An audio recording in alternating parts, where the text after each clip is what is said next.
James Reid at Nadine Lustre nakitang nagyakapan at bumeso sa isa't isa sa isang event.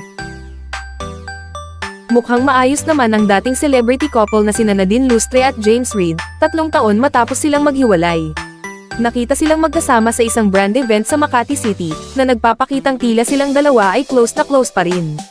Makikita sa video na nagiging viral sa social media ang paglapit ni James kay Nadine para i-congratulate sila, at nagbahagi pa sila ng maikling yakap.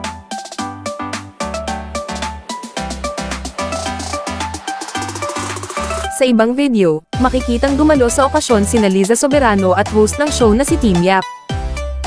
Dahil sa pangyayaring ito, maraming fans ang lumalabas na natuwa sa social media, na karamihan sa kanila ay nagsasabing nandoon pa rin ang chemistry ng Jadine, na dating kilala sa on-screen couple nina James at Nadine.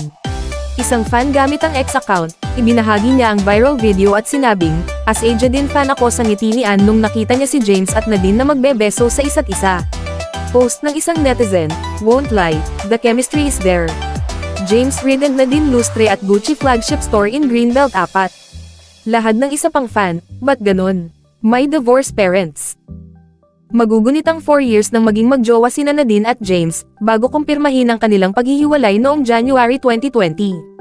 On the Wings of Love, Never Not Love You, Till I Met You, Diary ng Pangit, ang ilan sa kanilang mga naging pelikula. Kontento na ang dalawa sa kanilang mga partner as of right now. Si Christophe Barrio, isang French-Filipino businessman, ang kasalukuyang boyfriend ni Nadine. Si James ay nakikipag-date sa singer-actress na si Issa Pressman sa ngayon. Huwag kalimutang i-like ang video na ito at mag-subscribe sa aking channel. Salamat sa panonood!